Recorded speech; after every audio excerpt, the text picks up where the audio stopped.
একদা মুসা আলাইসাল্লাম আল্লাহর সাথে কথা বলার জন্য তুর পাহাড়ের দিকে রওনা হলেন।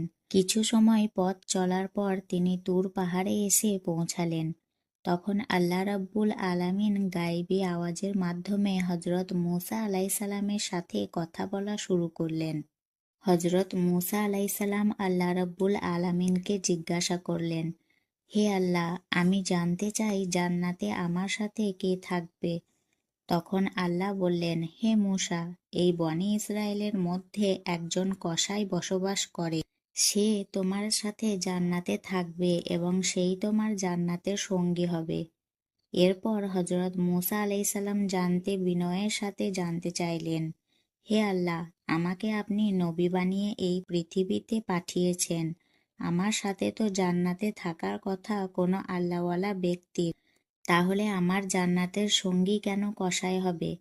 হে মাবুদ, আমাকে দয়া করে ওই কসাইয়ের ঠিকানা দিন। আমি গিয়ে দেখে আসতে চাই সে কি এমন আমল করে যে আমালের বদলে সে আমার জান্নাতের সঙ্গী হবে। তখন আল্লাহ বললেন, হে মূসা, আজকে তুমি বাড়িতে চলে যাও, সময় হলে আমি তোমাকে ডেকে আনব। আল্লাহর কথা শুনে মূসা আলাইসাল্লাম বাড়ির দিকে রওনা হলেন। এভাবে বেশ কিছুদিন অতিবাহিত হওয়ার পর একদিন হযরত মূসা আলাইসাল্লাম কোনো এক জায়গায় সফর করার জন্য বাড়ি থেকে রওনা হলেন। তিনি রাস্তা দিয়ে হাঁটতে হাঁটতে পথিমধ্যে দেখতে পেলেন একজন মহিলা রাস্তার পাশে দাঁড়িয়ে কান্না করছে। মহিলাটি হযরত মূসা আলাইসাল্লামকে দেখে তার কাছে আসলেন এবং মূসা আলাইসাল্লামকে জিজ্ঞাসা করলেন, হে আল্লাহর নবী মূসা, আপনি কি আজকে আল্লাহর সাথে কথা বলার জন্য তুর পাহাড়ে যাচ্ছেন? যদি তাই হয়ে থাকে তাহলে আল্লাহর কাছে আমার একটি আরজি পৌঁছে দেবেন। আপনি আল্লাহর কাছে জিজ্ঞাসা করবেন, বিয়ের এত বছর হয়ে গেল তবুও আল্লাহ রাব্বুল আলামিন কেন এখনো পর্যন্ত কোনো সন্তান দান করলেন না। আমি জানতে চাই আমার কি অপরাধ যার কারণে আমি এখনো সন্তানের মুখ দেখতে পারলাম না। হে মূসা, আপনি আপনার আল্লাহকে জিজ্ঞাসা করবেন আমার কোনো ভুল আছে কিনা, কোন ভুলের জন্য আমার এত বছর হয়ে গেছে বিয়ের এখনো পর্যন্ত আমি কোনো সন্তান কোলে নিতে পারলাম না। মহিলাটির মুখে এরকম কথা শুনে মূসা আলাইসাল্লাম অবাক হয়ে গেলেন। তারপর তিনি ওই মহিলাকে বললেন, ঠিক আছে, আমি অবশ্যই আল্লাহ রাব্বুল আলামিনের কাছে আপনার এই কথার জিজ্ঞাসা করব।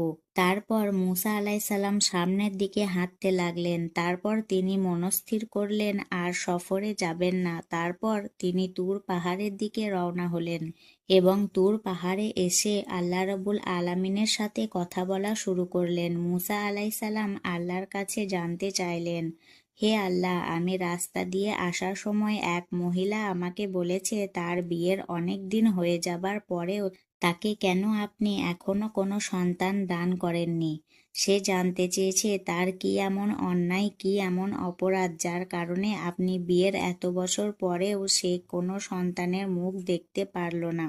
তারপর আল্লাহ রাব্বুল আলামিন গায়েবী আওয়াজের মাধ্যমে জানিয়ে দিলেন, হে মূসা, তুমি ওই মহিলাকে জানিয়ে দাও যে আল্লাহ রাব্বুল আলামিন তার ভাগ্যে কোনো সন্তান লেখেননি, যার কারণে সে মা হতে পারেনি। একমাত্র আল্লাহই যাকে চাইবে সন্তান দান করবে। যার ভাগ্যে সন্তান লেখা থাকবে সে শুধুমাত্র সন্তানের মুখ দেখতে পারবে।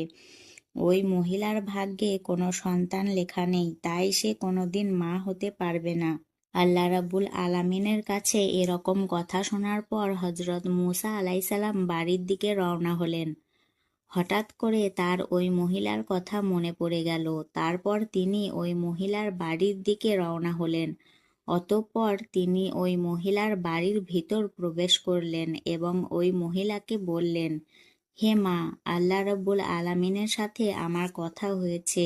আল্লাহ জানিয়ে দিয়েছেন তোমার ভাগ্যে কোনো সন্তান লেখা নেই, যার কারণে তুমি কখনোই মা হতে পারবে না। হযরত মূসা আলাইসাল্লামের মুখে এমন কথা শুনে ওই মহিলা চিৎকার দিয়ে অঝরে কাঁদতে লাগলো।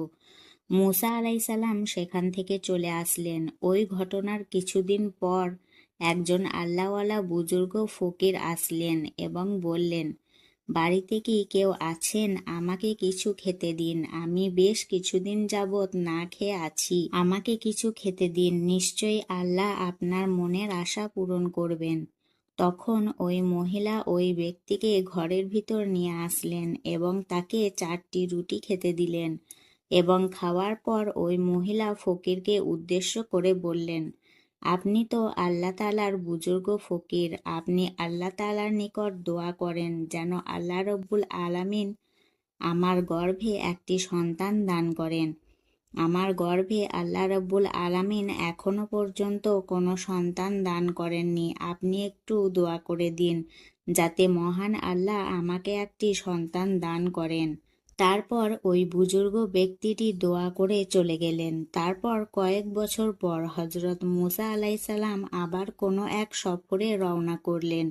হাঁটতে হাঁটতে হযরত মুসা আলাইসাল্লাম ওই মহিলার কথা মনে পড়ে যায়।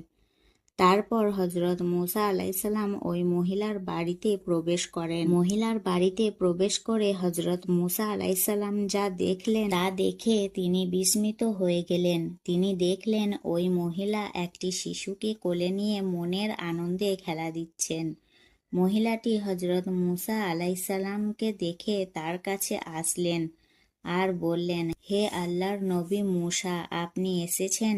আপনি তো বলেছিলেন আল্লাহ আমার ভাগ্যে কোনো সন্তান লেখেননি, আমার ভাগ্যে কোনো সন্তান নেই, কিন্তু আল্লাহ রাব্বুল আলামিন আমাকে একটি সন্তান দান করেছেন। মহিলার মুখে কথাটি শুনে হযরত মুসা আলাইসাল্লাম অবাক হয়ে গেলেন।